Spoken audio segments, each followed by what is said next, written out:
we always want to acknowledge at the start. They're crystal clear, and I'm very confident they'll give us a good launching pad for the key issues that we need to deal with today. Obviously, critical.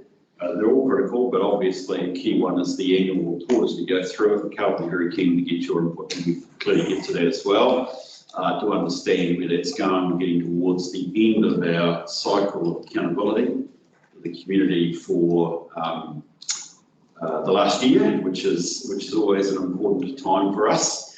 But also we've got to look forward to the long-term plan, and obviously when we move into public, as we need to have enough time to devote to the issues that we have got there as well. So that's good. So look, we are all here, but we do have a couple of apologies. One from Sally. G'day, John, who is unable to be here, and also one from Sandra, who is unable to be here. Are there any other apologies or need to leave early that I need to be aware of? No? Well, look, I'd like to move from the chair that we sustain those apologies. Would somebody get a second for that, please? Thank you, Tony. All those in favour, please say aye. Aye. Aye. Thank you. Those against? None. Carried. Public forum haven't been suggested anybody would like to talk to us at this point in time, so we'll move on. Items not on the agenda. I haven't been informed of any matter that isn't on the agenda, so we will consider that the agenda is as it stands, and also, by the way, for interest, I think the order in which it is, we will just maintain and rock through. Are there any matters of interest that people need to have identified in terms of the matters that are in front of us? No? We're all good? That's great. So can we then please move to effectively the minutes? Please, we have the minutes of, I need to check here. This is very quickly the 26th of August, which is when we last met. Are there any matters of detail or grammar that we need to note in your review of those? Looked like the meeting I was at, which was important. Are there any other matters that people would like to raise? No? Can I then again from the chair move that we accept these? Thank you. Tongue tied at the moment. Thank you, Mark. All those in favour, please say aye. Aye. Aye. Those against? It's carried. Brilliant. I'll sign them off. Right. So we can move to item 2.1. Nathan, you're the man in the hot seat. Carl, it might be a bear, you just come up, please, given it's your report. So we'll look at approach. You just want to with what you wish to say in terms of your report. Carl, if you have a sketch of what you need to say, then I'll open the floor for discussion. Thank you, Pat. Yes, so this is the audit. We okay, guys? Yep. Brilliant. Thank you. Sorry, Ed. Cool. This is the audit New Zealand report to Council on the interim audit for the year ended 30th of June 2020. We've been sort of moving through the recommendations, and I think we're in a pretty good spot. With the current audit, yeah, it's going pretty good. Well, let's come up. Thank you. It feels like Carl might be wise to get your good external view on us, mate. Yeah, don't worry, Hayden. I wouldn't throw you under the bus there. Yes, I think from the interim report, what we just basically said is management has done a lot of work under the recommendations.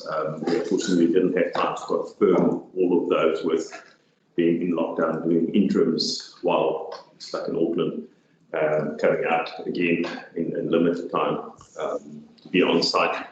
And so we'll just conclude on those, I think, as the year progresses, but nothing concerning from that. I think the proof of the putting life in the eating, especially contract management, is going to be big. It's topical for the LTPs. It's something going forward. So, I mean, it's up to really in council's best interest to have that area and space under control.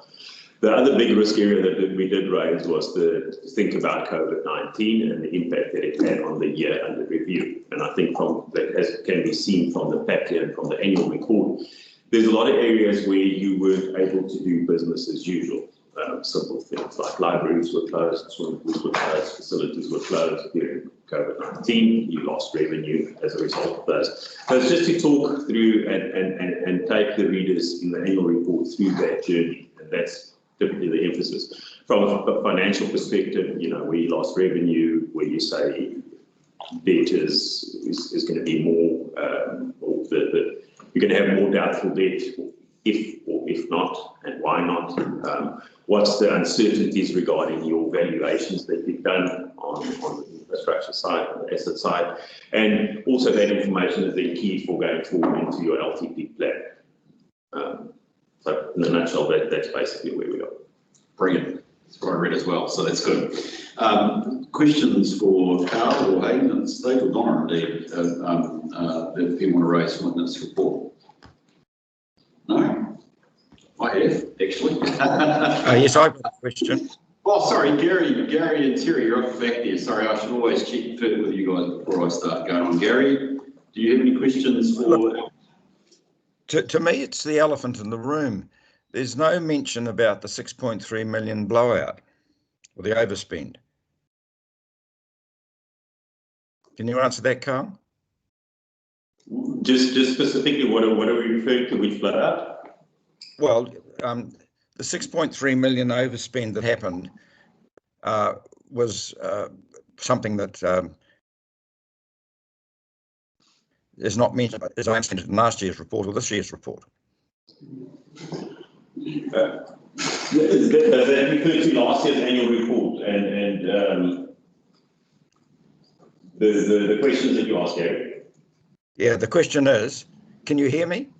Yes, we can hear you. Yeah, well, one of the things that has concerned ratepayers, which still concerns them, is there was an overspend of 6.3 million. Did you look into that at all? In last year's management report, we did comment on the over expenditure on the capital projects, and that is one of the recommendations that's in this report that we followed up on again. Okay. For the new year end, we look obviously at the annual financial statements that ended 30 June 2020, and if we identify anything similar, we'll report on that. Just to be clear for you, Gary, that this is the interim management report. So this is where Audit look at all the controls and do a whole lot of work around that, the testing and stuff. It's not actually about the year-end account balances. That their final report will report on those topics. Sure, but what if we're talking about control, have you gone into why, in fact, there seemed to be a lack of control for those overspends? Yes. So I don't agree with that comment, because we were all around this table aware of what were the issues that related to the over expenditure. So we were all aware that the cost of roading had gone up. We had no control of that. So we have the option to protect it and get a fixed cost for our roading, and the price will be up here. Or we accept some of the risk and we get it for a cheaper price. So we knew what that was. We knew that the landfills had come our way. So we were told that was coming and expect the 1.8 million. So for me, there was nothing that I can't explain to anybody for what the 6 million was. When was this meeting? When was this meeting? When was this meeting you refer to? We've had a number of meetings. Oh, okay, but tell me what period of time we're talking about. Well, for my part, pre the election, and well pre the election, we were aware that there were three particular areas that we had significant increases which were doing business. So everyone sat around this table knowing that. So and of course, because it didn't actually get into that plan, then the same cost applies in the next year. And so that's what the issue is. I would say, it, for me, is a very straightforward explanation as to what happened. And whilst I'm not can say I'm happy with it, that's the cost of doing business. So it's either stop doing the roads, don't meet the government regulations in terms of filling in landfills, etc., and you have no option. You just got to bite the bullet and get on and do it. So that's only my opinion, but so that's my understanding of what came through not one but a multitude of meetings that we've had, and this topic has been raised. So I'm not personally. If someone in the public can't understand it, well, they can all come in or ring or talk to somebody and hopefully get reassured, the same as I am. Okay, I think. Question. I got a comment. Can I make a comment? Yeah, sure, Terry. Yeah. I hear what Tony's saying. We did talk about it pre the election for one meeting in July, but there was not a lot of activity over that discussion or the impact of that unbalanced budget coming into the new election until the 23rd of October or September, when Carl came up with a 23% interest rates rise, or 18 or 10, or what we want. So that's when the curveball really hit home, was when we became elected members. So there was a period of time of uncertainty of the impact of this, and I think that's what the ratepayers are just saying. How did it happen? What went wrong? And I think that's what Gary's trying to get to. Am I right, Gary, or not? Yes, you are. Right, I understand, and certainly I have seen the briefing notes on the blowout. My understanding that it has been fully explained, number one. Number two, Carl, from your response, is clearly well aware of the blowout, and he has taken into account that as he has done his work. And I think I heard your point, Carl, that actually your recommendations in some sense cover that off, particularly in terms of CapEx delivery and also in terms of project management.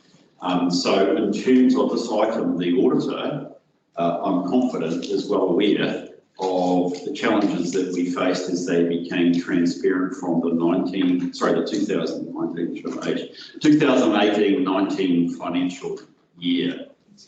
So I think in terms of the matter that is before us, and I'm putting words in your mouth, so I want you to contradict me if you have to, Carl. A, you are aware. B, you are aware of the issues, and C, you've taken into account as you've done your work this year, or are doing your work.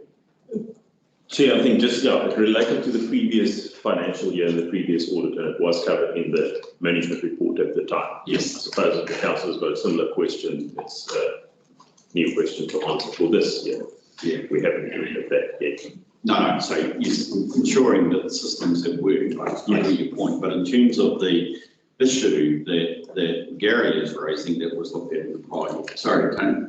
I think Carl that was referred to was Carl Dudley, because when we had that meeting, Carl was saying, here goes the issues that are in front of us, here goes where the shortfalls are in our infrastructure, here goes what we've spent, and now this is what the OPEX comes in to actually look after all this stuff. Yes. And if we were to do our job properly, we would go to the community and say the rates need to go up 27% to tread water, but that will not be acceptable. So what will the number be?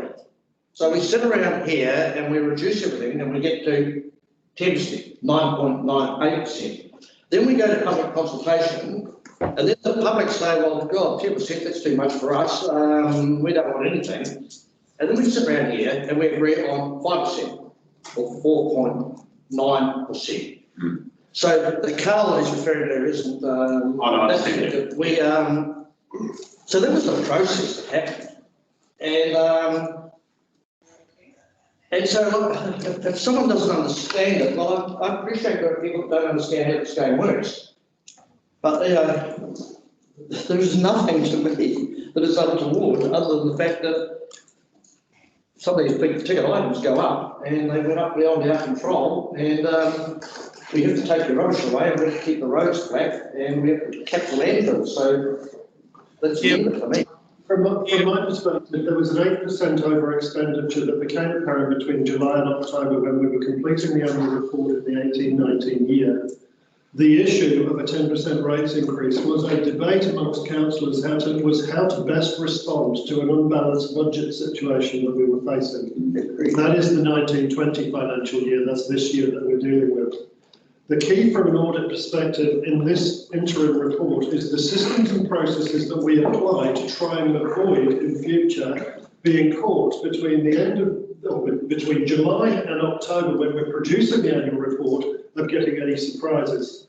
So we did as an organisation receive an 8% over budget surprise in that previous annual reporting period. However, the key for this year is have we got the processes and systems in place to do our best to avoid that situation occurring in the future. That is where we believe that management have changed the systems and processes. The interim report suggests that we're well along the way in terms of that journey. We still have work to do, and Audit will clearly indicate in the final report that there is still work to do, because you cannot solve all of those systemic problems in 1 year, but they are well underway in terms of being fixed. We have the systems and tools, we just don't have the history necessarily to show the full confidence that we have everything under control. And that's what the final report will hopefully say, because that would probably be the truthful part of the situation. Yeah, and yeah. Oh, sorry, Terry. Yeah, this is Terry. A good conversation. I just really want to try and get the point across that these are good for us to have these robust discussions, so we're clear about it. Because I was understood that it was a $9 million from a net expenditure from 2018-19 over the past 2 years. 9 million, and of that, $2.6 million was related to solid waste. And $900,000 was related to the 9 closed landfill sites. And then, of course, council's initiatives over the Tourist Infrastructure Fund had an impact as well. So these are information that I understood was happening at the time, but wasn't clear. So we talk about in the report that Carl's putting out, no surprises. I think that's what we're trying to say, is if there's something that's happened that we are well aware of it and understand it, then we can move forward. So that's what I want to try and say.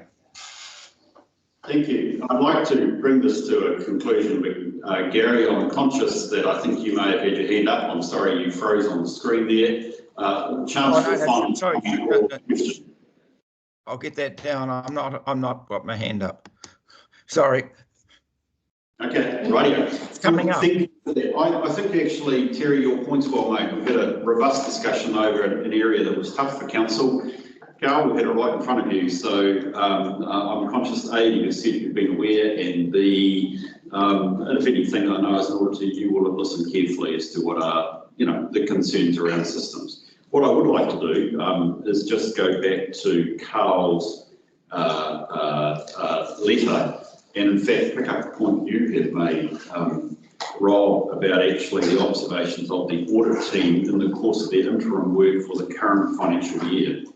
I always look at what are the key control comments of the auditor, and I would like to refer to paragraphs, because we tend to glitz over the recommendations 2.1, 2.2 and 2.3. So in terms of the work that they have done, really in extenuating circumstances, Carl, I agree with COVID-19, you are still prepared to say in the report that overall we conclude that the control environment is effective. I'm always looking for that. Thank you for that. Secondly, under internal controls, we found that the controls are designed and effective, so the nature of the controls we have in place are the right sort of controls and have been operating effectively throughout the period. So that's, of course, the current financial year, because I think we'll acknowledge that things got out of hand in the prior year. So that actually makes a lot of sense. And also, because it is so important to our financial management, in terms of 2.3 and the IT, we consider that the District Council has appropriate processes in place to manage the key risks in these areas. So I think that is useful support, while always wanting your view ultimately at the end of the audit as well, Carl, to actually support for your comment, Rob, that we have external views that actually systems are reasonable and on the improve. And I think that's the key thing, by the way, that I took out of reading this report, which is useful. So in light of that, are there any other questions that we have around Carl's report?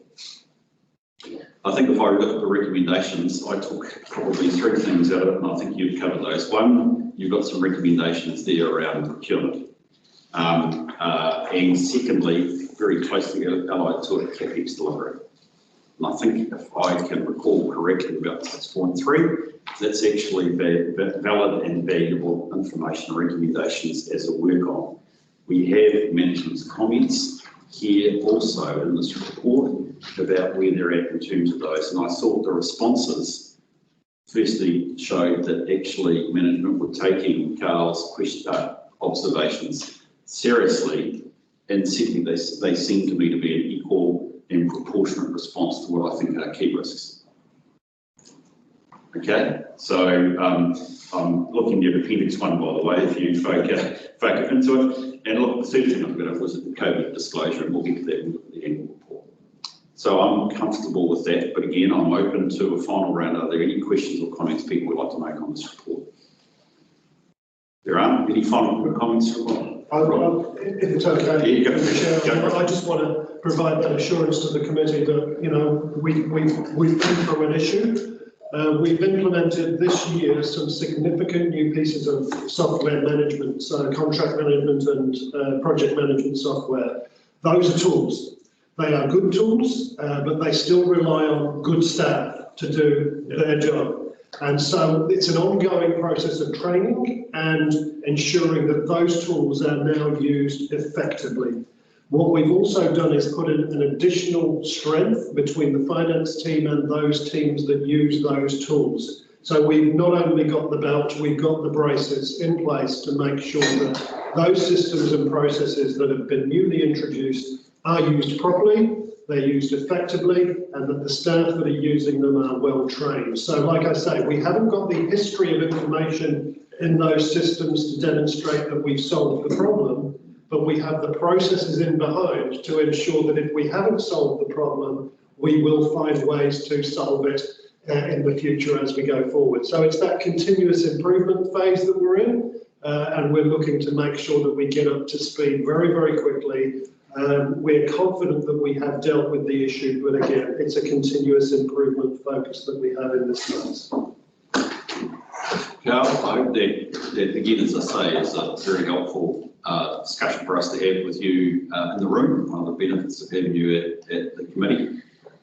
Perhaps if I could just ask you to reflect on the conversation we had this morning, spurred on by Gary, and to reflect that if there's the reflections from the remainder of the audit and from your file review that would be helpful to bring back to this committee, I would absolutely encourage you to do it for all members' sakes as well as mine. So thank you for that.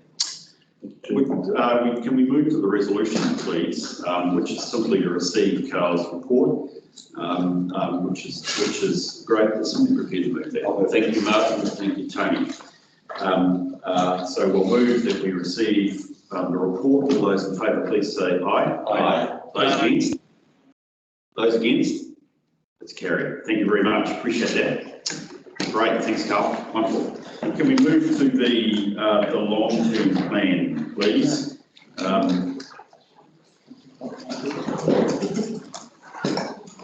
Who's Carl? Are you talking to me? Oh, you talked to us on that. Is Carl talking to us on that? He is. So this is just a okay, we've got the engagement there. I had one member that was a staff member that wanted to talk to the overall. Sorry, does anybody think to talk? This is just the report back that Do I miss an item in my? that committee asked back on. Oh, okay. In the last Okay, so Carl, yes, to engagement letter, please, which is containing the papers. Sorry, I have some questions around the actual process as well. I read it like you, but my book comes at the end of it. Yeah.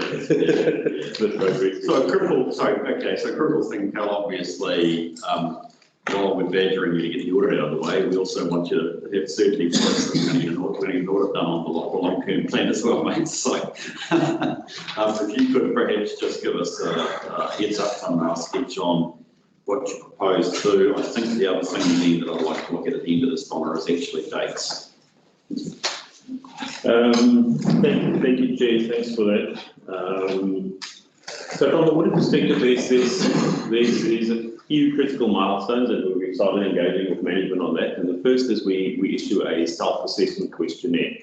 It's a questionnaire that management can use as a tool to guide them about are they thinking about the right things when they go forward with the LTP. It is due to us, I think, by the 31st of October. We do then to come and have a discussion with management on that to see what are the risk areas that they see, what's their thinking in terms of projects, capital projects, those kind of things going forward. And then I think we're on the ground in February next year for the consultation document to look at the key documents there. So the key documents, we're looking at your asset management plan, the budgeting process, how does that look, and what stuff that feeds into the first. So all those things is important documents for us to have ready at that stage. We come in and we look at the consultation documents. To feed into council's reporting dates, we plan to propose to issue the draft report on the 25th of February and adopt opinion by the 2nd of March. Then we also issue a report on the detailed findings if we find anything on the 16th of March. Then we'll be ready and come again to look at the final LTP document in June. From a auditing perspective, the things we are interested in this year and that we can guide on is obviously looking at whether COVID-19 will have a prolonged and a continued impact on your assumptions. We're looking also, at the assumptions that you use, and as soon as that is available, we'll start getting into that, in terms of population growth. How do you see what's going on with population growth, but deliver more services, you have more money to do that. So we look at COVID-19, we look at your CapEx doability, very topical, so this is what we want to do, this is what we can do, how we can fund this going forward, so that's a key question there. I think, yeah, in a nutshell, that's sort of what we will cover in the process. So we're working, like I said, closely with management to be aligned to their timeline. So that's brilliant, and I find this again very helpful to see what the plans are. Are there questions? I have one question, if I can just prepare you for Carl, while I open this up to the rest of the committee. At the last meeting, we also talked about, Rob, I think, raised the issue about the impact of water reform and tranche 2 potentially impacting on the preparation of the LTP, and the fact that within a month of adopting the LTP, we might indeed have an amendment to the LTP to go. And before I'm just giving you a warning, I'd just like to know whether you might have any views on that. But at the moment, in terms of the approach, is there any questions that people have around Carl's approach to the LTP, or really it's the joint approach between Carl and Donna to get this LTP out the door? Critical thing, and I would like to just draw your attention to is, as always, as Carl has said, the critical thing is the assumption. So if you look at section 4.3 on page 43 of your agenda, I think Carl's given us an important warning that from an audit test or threshold or bar, these matters are really important. Okay, and my view from looking at them today, I would agree with him. So climate change assumptions become important. The capital expenditure delivery is talked about, and actually the quality of the information we have to actually draw on. So I think they become really important. Can I just ask Carl a question and Donna about timing? It makes sense. Are we looking to adopt the final LTP on the 30th of June? Is that the actual date, or is that just we've got to do it by the 30th of June? That is the actual date. That is the actual date. So we're going right down to the wire. Okay, cool. That's good. So it'll be that reflects the pressure of the time. That'll be a big day then if that's the case, to actually get that one through. Carl, is there any indication at this stage about resourcing and how that's going? I know, I appreciate we're still trying to get the annual report. We'll come back to its timing, but is there any sort of risks that you should make us aware of in terms of the LTP audit? Jerry, not as current. Just to get back to, as a national practice, we're just doing the prioritising of the audits in terms of national priority, and if there are anything that should come up that would affect us, but as we're fairly fluid in terms of moving around and to get the staff on the ground. So I don't think once we got locked in, they should be here. Yeah, sweet. We can't It's go just back. going to be the year that never stops for the auditors. Yeah, it's a tough year, isn't it? Yeah. Three audits in a row, and it's tough on staff because it's the need to have auditors in the three engagements right in a row. So Carl, I try to give you about 30-second breath about the question about tranche 2 water reform. How do you think this might impact on our long-term plan? I'll first give the official response, and then I'll just speak. Okay, that'd be really helpful. Thank you. So we are still determining the office position from the OAG's perspective on this. They are continuing to meet with the Department of Internal Affairs around to understand governance proposals, and Solgum has also provided guidance to the sector. We will issue specific guidance to auditors later this year. This still hasn't come. The Three Waters is an evolving issue, but there will be further changes, as said by Rob, between now and June 2021. Just from as you indicated, Bruce, in the previous meeting, business as usual for the LTP currently. You're going to do it as the waters are still yours, and whatever comes out there will have to be faced by everybody else. From my understanding, that tranche 2 can't overtake tranche 1, so it will have to fall within the same timeline, and will most probably be LTP amendment, but hopefully not in the first year. Right, thank you for that, Carl. That actually is probably the unpalatable case, Rob, I think, at this stage.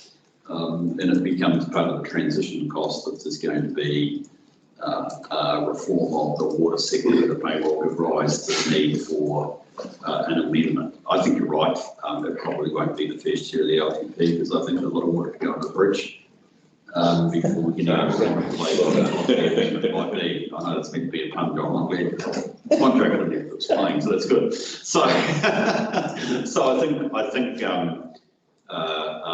that's the reality of the situation, whether it's palatable or not. Robert, you have any thoughts on that? From my perspective, Sandra and I jointly signed a letter to DIA expressing the concerns following the meeting. So that letter went, and I had a number of conversations with Alan Pregnell in particular, and Richard Ward as well, who are both running that project from a DIA perspective. They are painfully aware of the situation, but I re-emphasise the fact that even if local government completely supports the water reform package, which I don't have a specific opinion on because it's very much in the realms of our elected members around the country to decide on that. Even if local government fully supports it, the biggest danger for Wellington is that our requirement for community consultation in advance of an LTP could kill local government support or otherwise for the water reform package, because the communities will not be in a position to understand what that is even about without very robust and solid information coming out of Wellington with a legislative backing. Because without that legislative backing, none of this will occur anyway. So they have committed verbally to me at this point in time. They've written a response saying pretty much the official line, which is we're painfully aware of the situation and we're working on it. But they have committed to briefing the incoming ministers as soon as they possibly can to get as much immediate, solid legislative framework information pumped into the local government sector to enable us to consult with that very robust legislative framework that is going to go around this reform package. And we also have the local government Solgum joint working group also sending exactly the same message. So the risk is still massive, our communities will be in turmoil if we are not able to give them this information by March next year as a local government sector. So everybody is working really hard to get to that March deadline. But we will probably see within the first 2 or 3 months of the new government whether we're going to achieve that or whether it's actually going to be delayed. And if it's delayed, that's okay, because if we're not forced into making a decision on tranche 2 until the following year, then I think we will be able to get into a safe zone of consultation and reform from Wellington. Okay, are there any other comments people would like to make on that at this stage? That's very helpful, so thank you for that, Rob. Appreciate actually the that's in the letter at the last meeting, but I'm glad you guys did. It's certainly given us some clarity. I wondered on whether in fact we should retain this matter as a open risk in our risk schedule. I think it would be wise for this committee to keep its eye, and it's not about a policy decision about whether and how Thames-Coromandel fits with 3 audit reform, but it's actually the broader aspects about effective information, ability to make a decent decision at the council table, and also actually the point you're making of the community in a position where they have the capacity to deal with this issue. So I'd like to suggest that I know we've got a risk update to come to, but Donna, I wonder whether it would be wise for this committee to be a helpful eye on that for the sake of the council. Sweet. So look, we have by the way, I need to make some short apology as chair. I conflated 3.1 and 3.2, Carl, so I'm sorry about that. I couldn't quite get what a verbal update when I had a written paper, but actually I was looking at 3.2, so there we go. Can I move from the chair that we just receive this information, the verbal update from Carl, and then the very helpful comments from Rob? Do I have a second for that, please? Thank you, Rob, and all those in favour, please say aye. Aye. Those against? Carried. Thank you. So don't go away, because we've basically dealt with your part of 3.2, but I think Leslie might have some comments to make in terms of an update on where we are directly with the long-term plan. So Leslie, if I cause consternation down there, I'm sorry about that, but you can see that I need a bit of correctional training.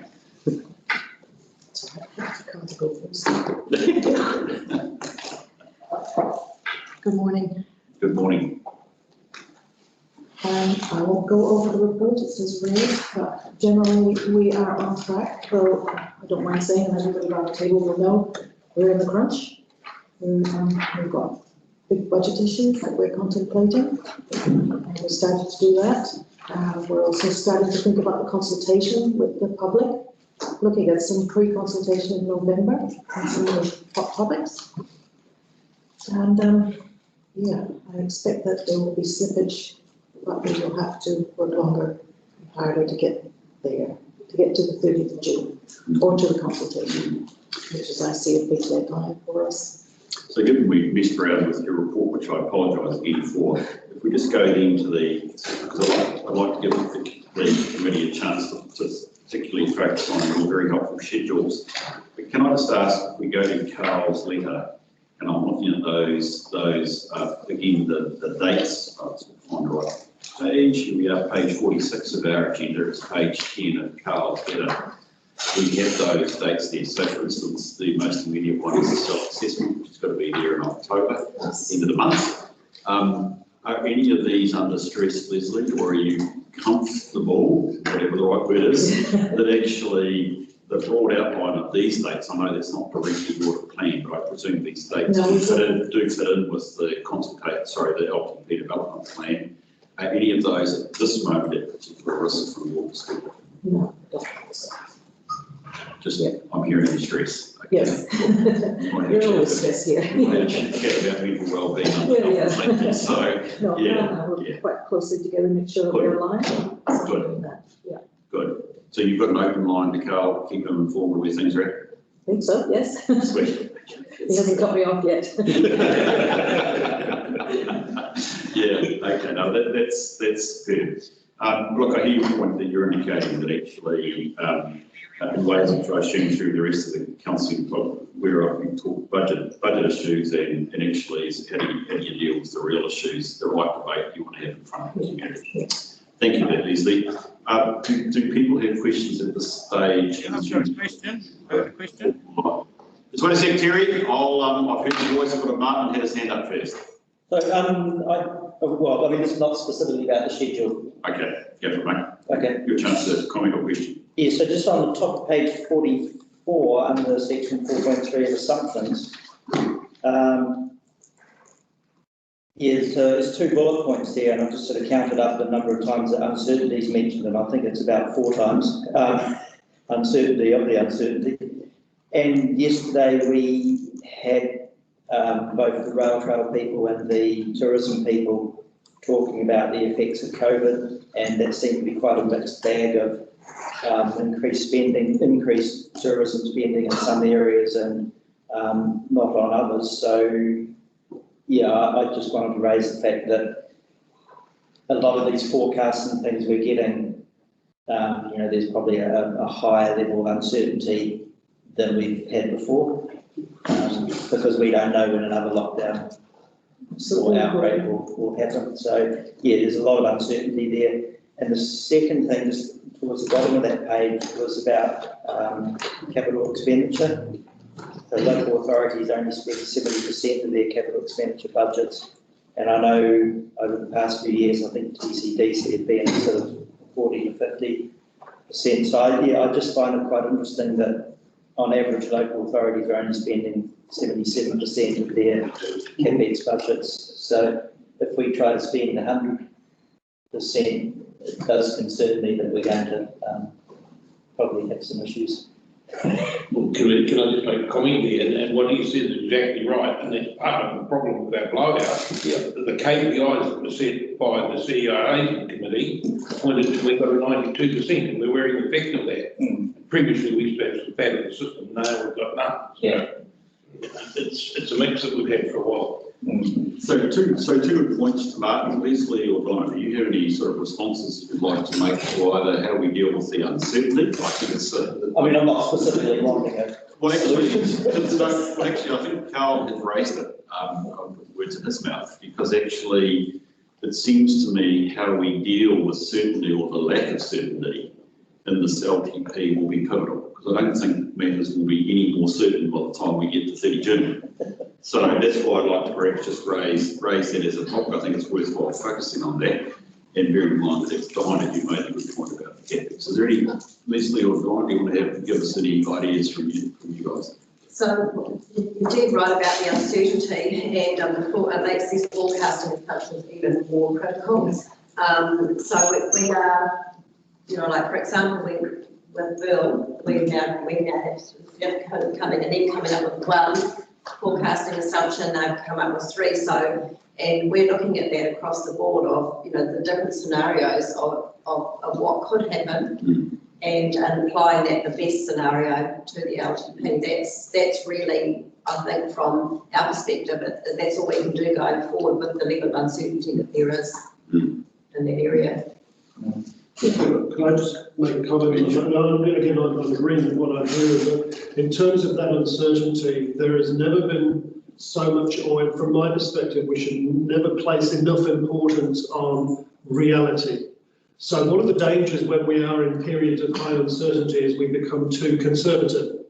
We have to avoid becoming too conservative, because we won't deliver the outcomes for our communities. We will compromise what our communities really do need.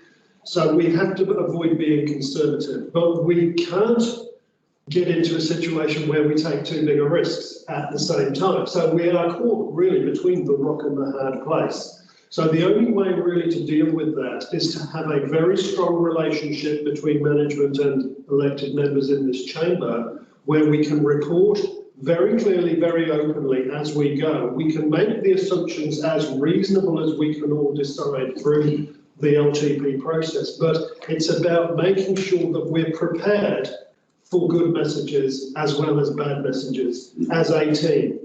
because that is what we get in periods of great uncertainty. And I'm sure that the Chief Executive of Auckland City, when he saw $500 million of income disappearing because of a 6-week lockdown, thought, I hope we've been open with our elected members about the risk that we have around this income. So that's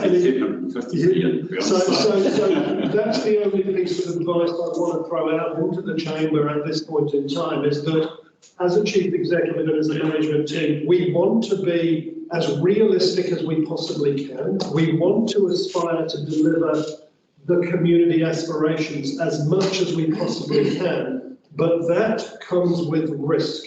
The risk of big things going wrong, because we deal with big things called infrastructure. And so we just need to keep each other informed as best we can as we go through that process, and not fall into the trap of being too conservative. Thank you for that. Lisa, was there anything you wanted to say about uncertainty or the capital plan? I agree with what's been said, and I also think that that message needs to be very clear in the long-term plan document. Those uncertainties need to be highlighted, and the story needs to be told. Yeah. I think it's about us providing some assurance that the core of our services will continue to be provided, while people understanding that some of our levels of service may well be affected if things get rocky again, for whatever reason.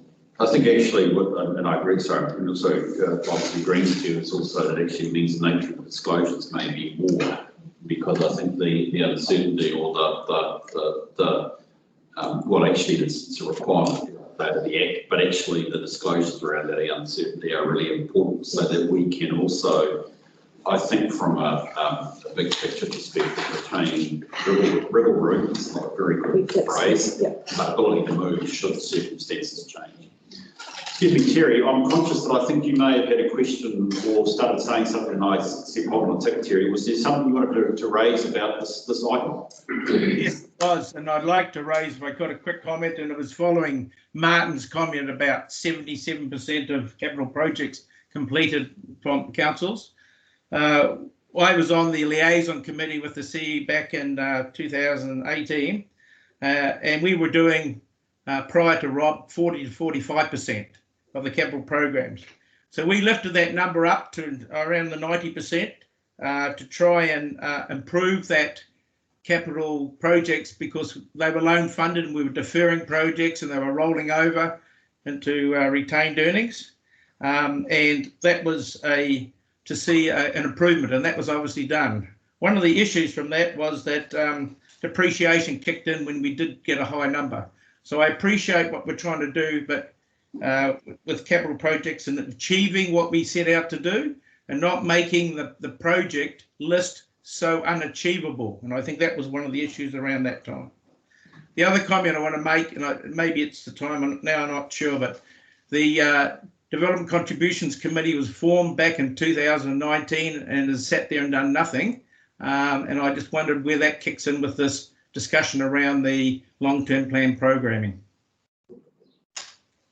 Thank you, Terry. That's a good point. We were able to give me advice around the DC is clearly part of the total package of funding. Is there any comment that people can provide, Terry, at this stage, or is that a off-committee discussion?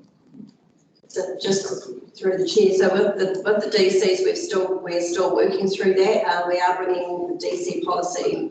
We'll be coming back to council to a workshop shortly, soon. Well, that committee was formed, and I was part of it when Mr. Somerville was on it and gave us some information. I think Tony Fox and Murray McLean were on that as well. But it has sat there, and I think we have to review it within the 3 years. Is that right?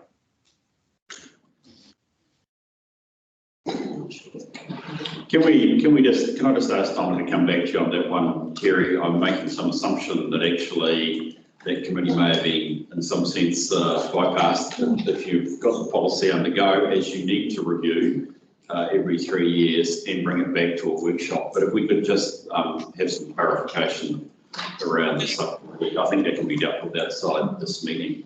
Certainly, and I take Martin's point very strong about the completion of the capital project as best we can. Thank you. Right. Are there any other questions or comments for Leslie? I have one probably final one, Leslie, which is really, do you have, I don't think I've seen it, do you actually have a project risk schedule? Yes, we do. For the IPP? Yes, we do. Next time we have an update, would you be prepared to share that with us? In terms of our role as a committee, it's more around actually, are we going to land here at the right time? Yeah. I think it would be good if you could share that, given we're going to adopt this on the 30th of June, which means technically limited wriggle room. So, but otherwise, thank you very much. It's a very, very helpful set of reports, and Carl, great to know that you're still trying to then put it the way you're fully integrated with it, so that the LTP audit. Can I just move us to the resolution, please, which again is very much, if I recall correctly, to receive the report. Somebody prepared to move that for me, please? I'll move. Yes, thank you, Tony. Thank you, Murray. All those in favour, please say aye. Aye. Those against? It's carried. Thank you, Leslie. Thank you, Carl. Appreciate it. That's The rest are coming back. Yeah. Get away, Carl. I can't have a meeting without Mr. being in front of me, so we'll get Bruce here. Bruce, health and safety report. If you could lead us through the key points, that would be great. Thank you. Yeah, good morning, committee. So the report's fairly self-explanatory. It's the standard report that we normally provide with a bit of an update on risks and around health and safety. The key thing I suppose I'd bring your attention to is under 2.2, which was the incident we had, which I gave the committee a brief run through, so it happened shortly before that previous committee meeting, around the solid waste incident that happened. We are yet to receive anything from, they haven't closed that out yet, so WorkSafe and the police, so that still hasn't been closed out. So we're still waiting on that one. We've had the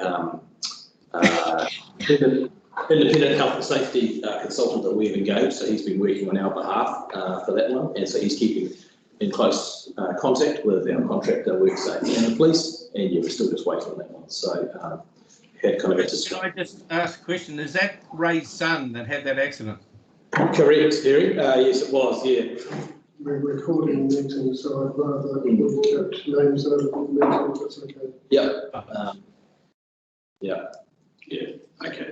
So, bottom line, obviously very important that actually we'll be keen to see what the results of that. Definitely, that's kind of our, yes, but that's the highest priority, I suppose, for me, like at the moment, just, waiting to see the results of that.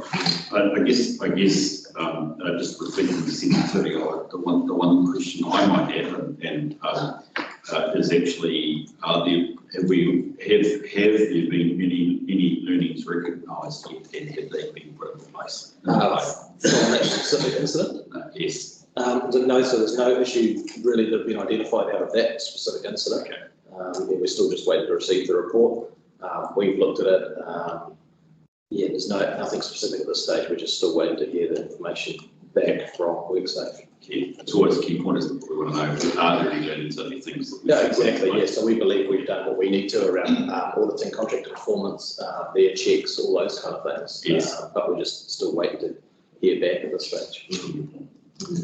So sorry, Bruce, we sort of cut in halfway through. Is there anything else you want to say? Or, no, the only other thing I suppose I'd draw your attention to is that, and there's a bit of an issue, this is noted in the risk update as well, is that we're actually changed the reporting lines around health and safety, and so we've got a new risk and assurance manager who's sitting at the back of the room, who reports through to Donna, our corporate services GM, and the health and safety function falls into Paku's portfolio, so so that will go in there with risk, assurance, and health and safety. So that change has happened with Paku coming on board this week, so we think it'll be a good change. Great. And again, Paku, nice to meet you before. Welcome on board. We look forward very much to your work. So Bruce, that's pretty much it. I think the other thing I suppose I've noticed that we have installed those lone worker devices with our higher risk staff, which are the bylaws staff, who are often out by themselves, interacting with members of the public, dogs, all those some of those more dangerous situations and out the back and beyond. Often, if they get a call, in the valley somewhere, they're up there by themselves. So we've got those systems in place, which is good. And then what we're looking at doing for the rest of the organisation is looking at having 3 of those devices in each of the area offices. So in Thames, Whitianga and Whangamata as lone devices that will go out with someone if they are going out, because there are other staff that sometimes end up in situations where they go off maybe by themselves. Yes. But it's not something they're doing every day. So we'll have it in the booking system, the same as the fleet pool car booking system. So they can book out one of those if they're going somewhere where there's not many public around, no cell coverage, all those kind of things. So I think that's the kind of balance we're striking to manage that risk of load workers. Great, thank you. Questions for Bruce? Yes, mate. Yes, I mean, a lot of the things in here are, around obviously physical, vehicle, yes, people visiting compliance officers type thing. And I know last year, Rob talked about the wellbeing service that council contracted into. yes. Have we any information on how, what sort of levels that is being used and whether it's increased over COVID or people working? So through the chair, so you're talking about the employee assistance program, probably, like the EAP system. Acronym, That's another acronym for you to remember. So Donna might be able to comment on that without dropping on it. That goes through the people and capability team, which reports through to Donna. Okay, so there is a role under the obviously health and safety. There's the health aspect. So there is a link up where our health and safety advisor is linked up with our people and capability team. But that stuff goes via there. So I don't know if Don's got any comment on that. We have had some discussions around that. So through the chair, we are having a lot of discussions around EAP and also the health people and capability manager is doing quite a bit of work at the moment around staff wellbeing as well. Okay. So there is that. There is extra work being done around that, and there is the EAP available. I'm not sure whether it's been accessed more. I haven't got that in front of me, but I can certainly provide that information back to you. Thank you. Terry, did you have your hand? Yes, just a question. I'm not too sure if it's related, but in this policy, but mental health and people working from home now and COVID, is that falls under the health and safety as terms of any issues falling with staff? So through the chair, it does from a wellbeing perspective. So the health and wellbeing of staff, obviously if they're still working for us, it doesn't matter where they're working, it's still an issue that we need to be managing as management and as an organisation. So we've had lots of discussions with our leaders and managers and team leaders around those types of things, and so everyone's well aware of that, as Donna alluded to just before. Sorry, through the chair, what I would say on that is our staff survey information is clearly demonstrating that working from home is creating a very positive impact in terms of staff wellbeing from their feedback to us. The issue, I think, from a health and safety wellbeing perspective is in the longer term, if that continues, that we do keep a good eye on what staff are actually really feeling and doing. So it's a combination of management, good management versus good survey feedback to make sure that we stay on top of that. But as things currently stand, we are getting the results from a productive perspective, but we are also getting significant benefits from a staff wellbeing feedback perspective. I think that's the balance, isn't it? The productivity versus the ability to overload and stress out. So it'd be interesting to see how that moves forward. Some information on that going forward would be great. Yeah, correct. One of the things I appreciate your raising, Terry, because I was going to was perhaps a general concern, and I think you've answered it, Rob, around staff wellbeing. But perhaps if I could, because of what I call the grind, we talked about it almost with the audit process as well. I should be asking you guys as well, Carl, is I would say from my observation elsewhere that COVID, the impacts of an emergency, which COVID-19 was, does have always a payback, or not a payback, but has a cost which may come out later. And I think my observation would be, Rob, that elsewhere it's now starting to come out in staff. particularly as you lay on top of that a very difficult annual plan to get out, and now an annual report on the long-term plan. So it's not just Donna's team, but it's actually staff generally. And then you start to see things like the inability to take leave as a small indicator. We're comfortable that we've got the upside of some productivity and being at home. We can all live in our shorts and jandals, which is great, isn't it, rather than a tie? But what about that sort of more high level grind on staff? You make some very valid points there. So, for the chair, we've had a focus on leave specifically over the last few months. Because that is a very typical issue with that emergency type scenario, as everybody gets so busy and so focused on delivering the event and making sure that high energy is maintained to do a good job, that nobody actually takes leave. So we've had a real focus on making sure that where people do have high leave balances, we've started putting in place leave management plans to ensure that staff with those higher end leave balances do take some leave.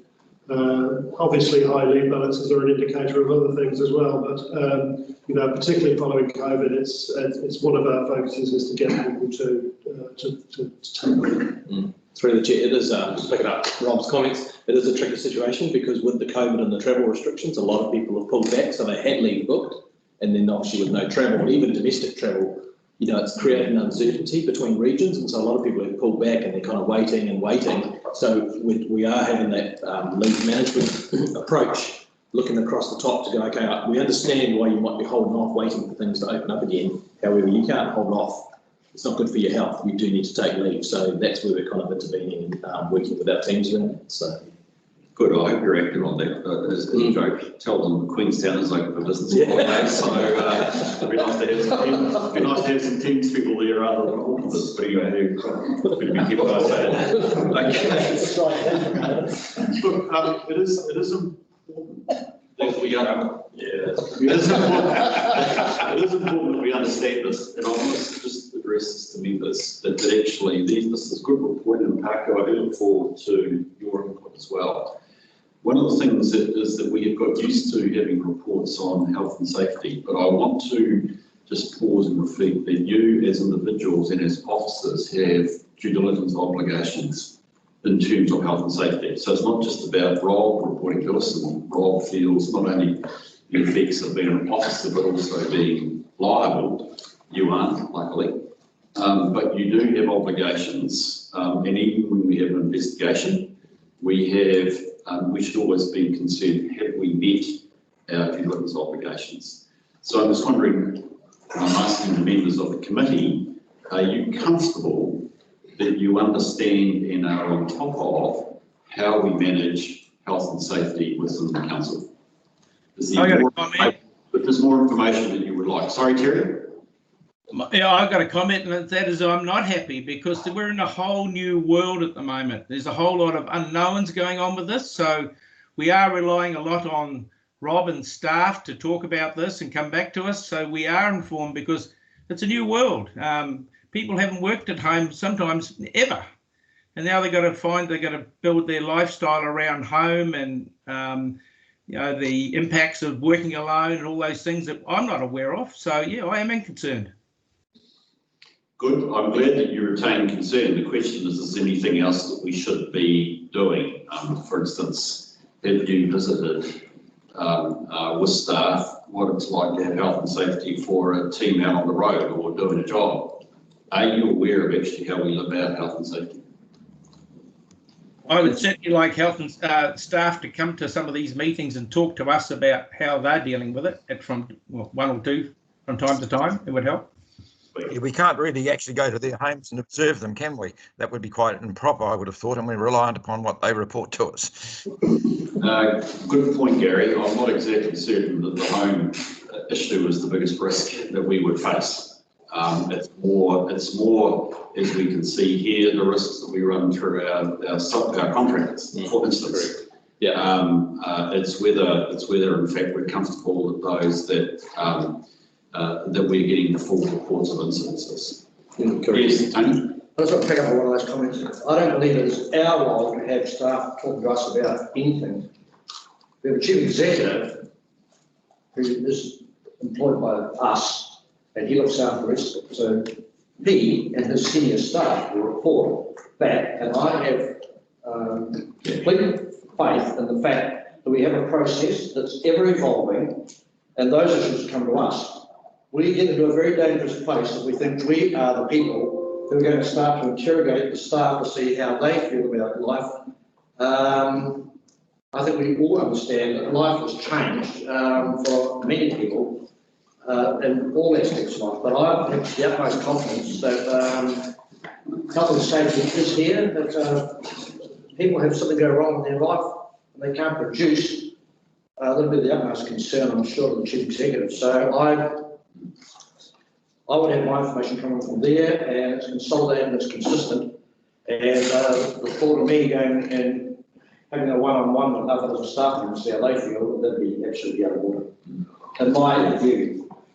Thanks to Tony. Rob, I think you've got a comment. I think one of the areas that I'd like to take guidance from elected members, and then, no immediacy about this, but it's from my perspective, I'm comfortable that we have a team that does identify the risks and manages the risks, and either, the isolate, minimise, eliminate type of approach to life, and that we do a reasonably good job. But from an elected member perspective, I would like to think that we would create opportunities for you to view activities underway, such as a big construction. If we had a particular project that there was an interest in elected members having a site visit, looking around it, getting your own feel for what's going on, that we respond to that in a reasonable way.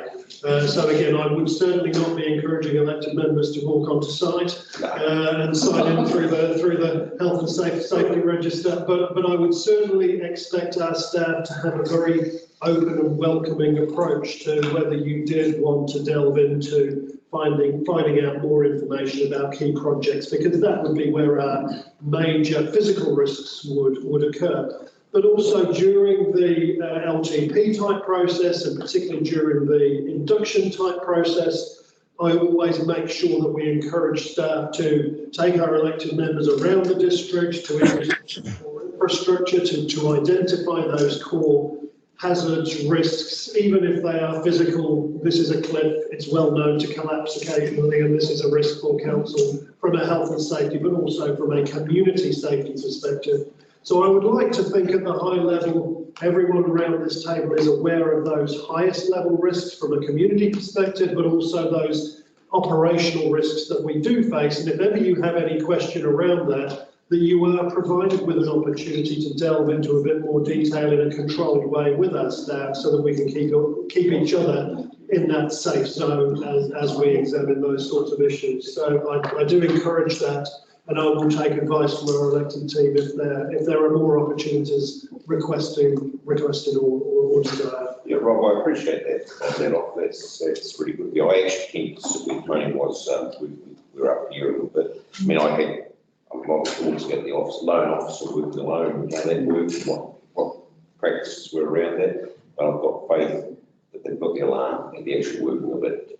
I think the league to start and stuff. But that's a nice, great opportunity. Thanks, Rob. Yeah, this is very helpful, and I think with Thames-Coromandel, we'll just work through and make certain we have a program around due diligence, John, which is actually about how we as officers comply. Bearing in mind, indeed, Tony, your very valid point is actually this is our primary place to gain assurance that these risks are being managed, and I suspect with Parker on board, there is a greater sense that we can get more than, quite frankly, just a report. Whether there's some analytical role or other reviews that will occur that add to our understanding. Terry, did you have a final comment? Otherwise, I'd like to move on. I hear the story. Thank you, Rob. And yeah, just something small coming through with Bruce's report is fine. And we've got a very talented person there with Robin. She knows all about this 100%. So we've got some qualified people around the room. So yeah, happy to have the information coming through. All for it. Good. Thank you very much. Can I get somebody to please move the resolution? I'll move it. Thank you, John. We'll have a seconder. Thank you, Robin. All those in favour to receive this report, please say aye. Aye. Those against? It's carried. Thank you very much. Appreciate that. Can we please move now to the LGFA report? Okay, the CCO forms part of each annual report as well. Connor, are you going to speak on? LGFA report? Yep. Yes, I am. Thank you very much. Please, you're moving. That was nice. I think you might have been leaving the room. No, thank you. Appreciate that. So I'll just take the report as read. You're probably thinking, gosh, we had an LGFA update at the last meeting as well. That was the fourth quarter, whereas this is the actual annual report for the whole year. So it's not a lot different really, this one than the first quarter. The fourth quarter report, I guess just the key highlights are that LGFA, despite COVID and, despite the pressures that have been on them with that and the financial markets, are actually performing very well. So I think that's something that we can really be assured that, that things are really good in that area. They gave a dividend payment this year as well. But don't get too excited about that because for us that was merely a few $1,000s, probably about $3, I think. When you think about the overall picture though, we are a very small shareholder in that entity compared to some of the other bigger councils around. So the 878,000 dividend didn't go very far, didn't sort of stretch down to us quite as much for us to be celebrating. So I'll take any questions that anybody has on the report, and if I can't provide the answers now, I can certainly get back to you with those. Thank you for that, Donna, and I would just refer members to the covering letter from Chief Executive Mark Butcher, which may be the 4 key points or critical things at this stage for us tonight. Are there any questions here for the We do have a report later on, at least in terms of interest rate swaps, which has a bearing part around this as well. But in terms of actually just receiving a report from the CCO, which we clearly have an interest in, and I will reflect a dividend, but actually the critical thing about the mutual nature of the LGFA is overall lower rates. So it's actually about everybody benefiting from the mutuality of the approach, not from the fact that it's an investment with dividend paid. Any other questions you would like to raise? Pretty straightforward. Thank you, Don. Could I then move to the resolution on page 62, which is that we receive the report. So we're prepared to move that. Thank you, Tony. Do I have a second? I'll second that. All those in favour, please say aye. Oh, come on, guys. This is a good game. All those in favour, please say aye. Aye. Those against? That's carried. Thank you very much. Okay, we are up to the annual report. I would like to take a break. I was going to take a break at 10:30, but I suspect we will go past 10:30 for this item. Sorry, David. So I'd like to suggest that at this point we have a short break and reconvene at 25 past. That's okay. Sounds good.